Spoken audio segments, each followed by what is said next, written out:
Welcome back to my channel. My name is Brittney Bundles, and I'm coming to you all with a credit awareness video. I want to touch on 4 points. If you have not tuned into the new segment on my podcast, which is the credit awareness segment, be sure to do so on the Brittney Bundles podcast. I have links to my podcast below this video. I also have a credit repair service. You can access that service by going to keepingupwithbrittney.com, clicking on the credit dispute inquiry on the first page, and then you'll be able to read all the information pertaining to my credit repair service, and then book a free 15-minute consultation if you are interested. Consultations are really important because it gives me an idea of what you're looking to accomplish, and it also gives me an idea of if this is the right program for you or not, or the right service for you or not. I'm not someone that's just going to sell you something just because I want to sell something. If it doesn't make sense, it doesn't make sense. So that's why I don't have an option where you can just purchase the credit repair service. I want to make sure that we're communicating. If you want to communicate via email, that's fine. Phone, that's fine. But I want to make sure we're on the same page before we move further. So with that being said, be sure to give this video a thumbs up. Please make sure that you are subscribed, and let's get right into the video. So, the first thing that I want to go over is building your credit profile. A healthy credit profile takes time. There are so many people out here that are really not being completely honest or transparent in regard to what is going to put you at the position or in the position to be able to access funding, like for your business, personal loans, credit cards. They're not really being completely transparent. And I say that because their focus is on the score itself. As a former loan officer, I can let you know the score itself is not the only thing that the majority of institutions look at. You can have a high score and you can have a not so healthy credit profile. Matter of fact, a lot of people that just get introduced to credit and they take out a credit card and they do well with that credit card, their credit score can literally be like 700 plus.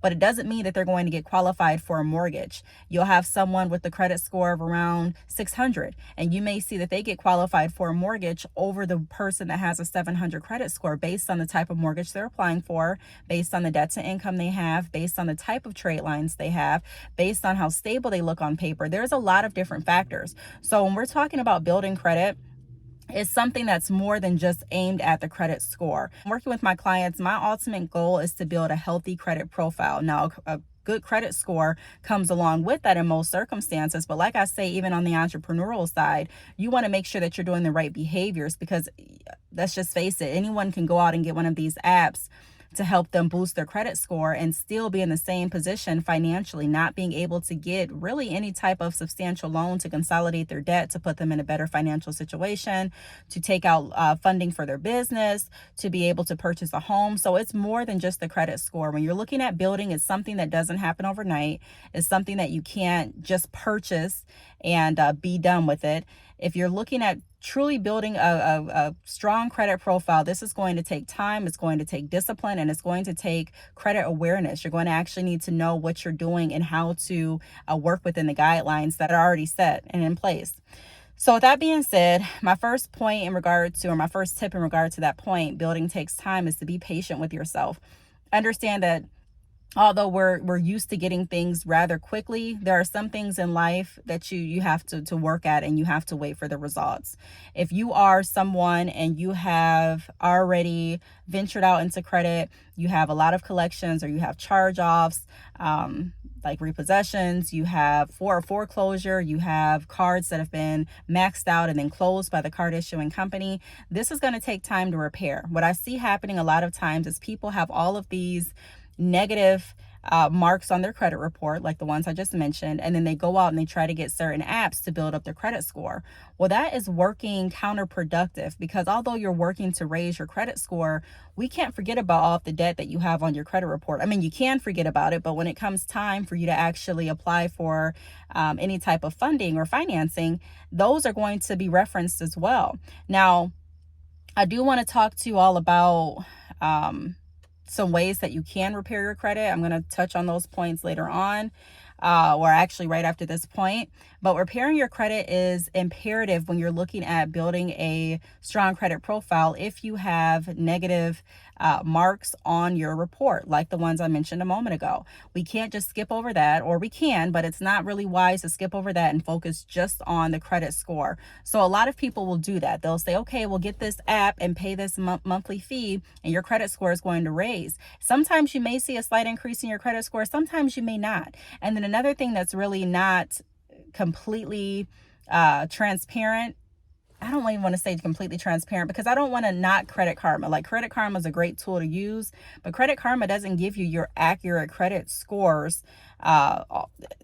It's no guarantee you're going to get your accurate credit score. So there are people that come to me and they say, hey, my credit score went up 20 points. And then they apply for an auto loan and they realize that their credit score is nowhere near what they thought it was on Credit Karma. So again, it goes back to doing the work, putting the work in and being very disciplined and making sure that you are sticking to a regimen to repair the credit while you're building. You can build and repair simultaneously, but just the notion of forgetting what you already have there in hopes of building and getting new trade lines, and that is going to carry your healthy credit profile, is really a myth. It takes more than that.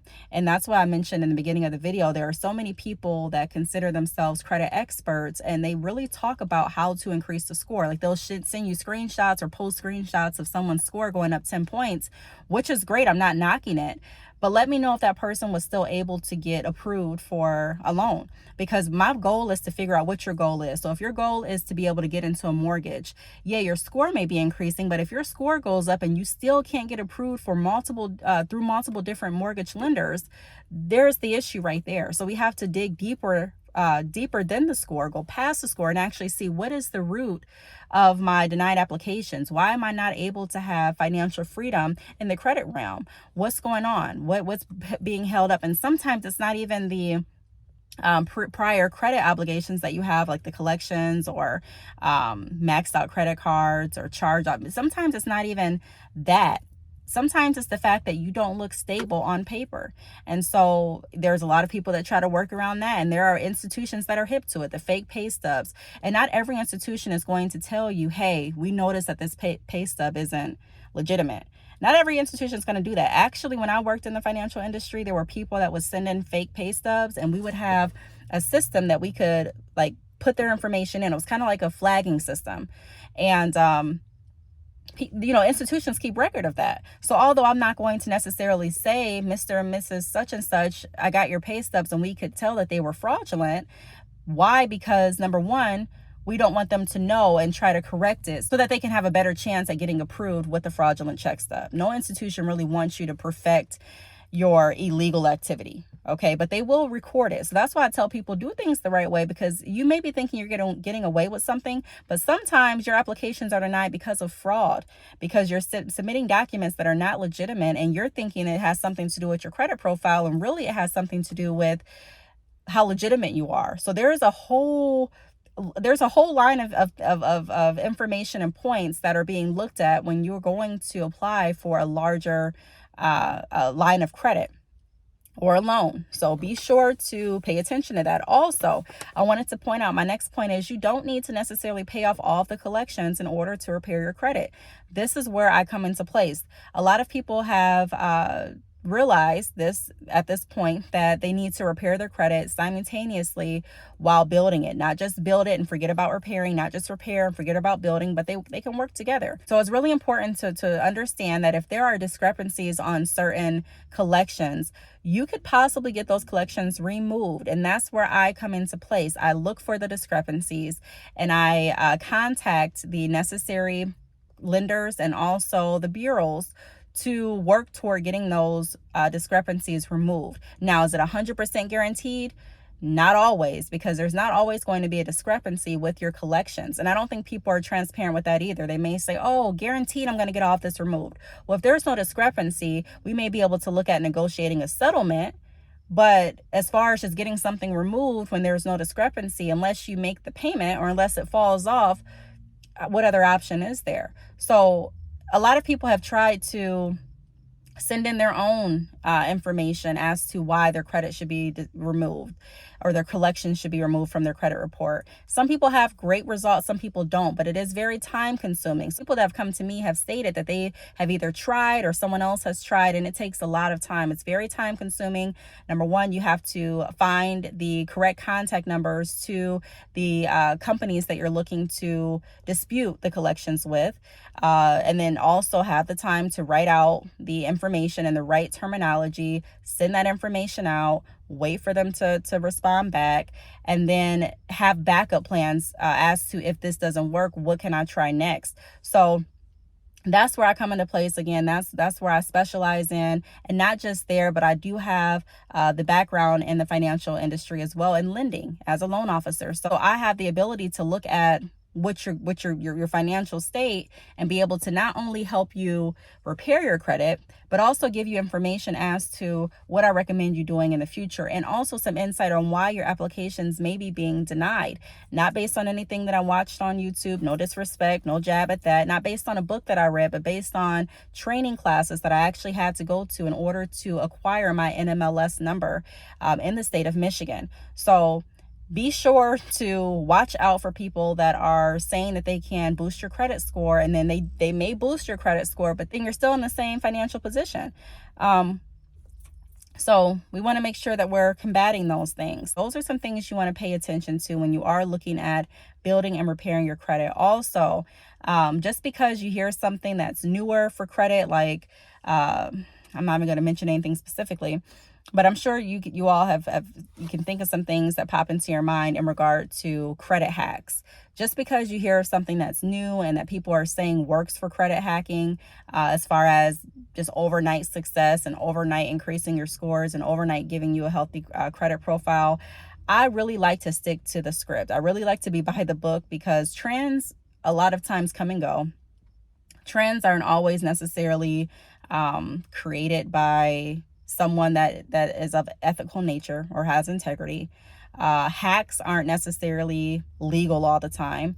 So you want to make sure, in my opinion, that you're doing things by the book, because when trends fail, when the hype dies down, what you'll be left with are the fundamentals, how this structure actually works, and who is doing things the right way. Doing things the right way, you may not notice immediate results. It's just like if you're going on a diet, you may not notice you losing the amount of weight that you're wanting to lose overnight.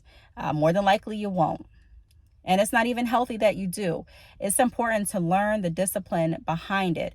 Also, with credit repair, with building your credit, it's important to allow yourself the journey. Allow yourself to go through the discipline of not maxing out your credit cards. Allow yourself to go through the discipline of being able to tell yourself no. Allow yourself to be able to go through the discipline of preventing yourself from getting back in the same financial bind that you're currently trying to dig yourself out of. There's so many people that are craving this image to look rich but live broke. And like I posted years ago, there are people that are hustling to be seen. I much rather hustle to disappear, meaning that I don't work my entrepreneurial business just to have the title. I do this for financial stability. I do this for freedom, to be able to do what I need to do with my day and still be able to produce revenue for my children. It's not just what everything looks like on the surface. I can tell you, working in the bank, a lot of times the people that would have the most money in the bank would be people that you would probably think, if you just looked at them based on what they were wearing, and sometimes even what they were driving, you would think that they really didn't have much money. There was a man that walked into the credit union one time, and I think he even had, like, his shoes were coming apart. I don't know if it was a full-blown hole. I don't want to exaggerate, but his shoes were not intact like you would think they would be. And he came in and he had a lot of money. I can't remember the exact amount, but it was everyone in the credit union was like, or not everyone, but the people in my department. He had so much money. He had so much. And sometimes I worked in like this basement portion of the bank. And a lot of that was due to safety. So we had like different measures to go through in order to get to the part that I was working at. And there would be times that people would request to actually speak with me face to face. So I would have to go upstairs. And that's when I would see the people that were applying for the loans, or the people that were coming in that may have called in regarding something on their account, because I also took calls regarding banking questions and things like that. But when I actually put a face to the person, I was able to see like, wow. And I started to see a trend of people that really didn't have the money. It seemed like they were the people that were not really trying to impress people based on their based on their outer appearance. So I'm not saying that they didn't have anything luxury at home or anything like that, but I'm saying when they came in, they didn't have the flashy Rolex on their arm. They didn't have the Gucci loafers on their feet. They didn't have a mouthful of gold teeth. They didn't have that. They looked like people that just threw on a t-shirt and pants, and their kids weren't decked out in the newest Gucci gear either. And I'm just saying that to say that sometimes looks can be deceiving. So although people are striving to, a lot of people live this lifestyle that's really not conducive to their earnings and the debt that they currently have, people are doing that in hopes of convincing others that they have money. And the crazy thing is, to me, is that the people that you're wanting to convince, a lot of them are in the same position you are. They're just really good at hiding things, and social media allows that to happen. It allows us to be able to show what we want to show and really be who we want to be. I'm not going to get too sidetracked on this topic, but I was talking to someone about that a couple days ago. Before social media, I feel like people had more of a obligation to do what they were talking about doing in real life in order to have some of the credit that is easily given on social media now. However, that's a whole different topic, but I'm saying that to say that being on the journey of building your credit and learning different credit skills and tips is going to help, so that when you do get yourself in that financially stable position where your credit score is at a good place, your debt to income is at a good place, you have a healthy credit profile, you won't just be able to get approved for that mortgage and then get into the home and then realize that, okay, now I have the same habits because I just paid for a credit score overnight, or I just did some kind of hack. I got into this house and now I'm getting foreclosure notices, months down the line, because I did not learn those correct saving habits. I did not learn how to discipline myself and say no. So it's kind of the same concept where, I don't know if any of you remember this show, but there was a show where people would go out to poverty areas and they would give people a lot of money and they would document what the people did with the money. And like I said, giving people just great credit off the bat without explaining how to utilize your credit, how to maintain your credit, how to repair it, how to build it, it's not going to really have that positive impact that we're aiming for if you don't learn the basics, if you don't go through the journey of understanding how your credit works, how you got there, and what you're going to do differently next time. Same with money. It's easy to make money, but it's not so easy to maintain it, to invest it in the right investment so that you can see a return on it. So all of this, it's not a one thing fix all. You really want to make sure that you're getting completely involved with your credit report and your credit profile, and not just the score, not just the debt to income, and not just only repairing your credit. You have to look at it all as an overall view. I can help again with repairing your credit. I do also have an Instagram page. The Instagram is, what is it? I just made that page, so I don't have it off the top of my mind. BCH_credit repairs. I'll put it across the screen just to make sure I'm right. But BCH, B as in Brittney, C as in Charlie, H as in Henry, _credit repairs, plural. Follow me there for more credit tips. And if you have any questions, feel free to leave them down below. I do want to thank you all for watching, and I will see you all in the next video. Bye.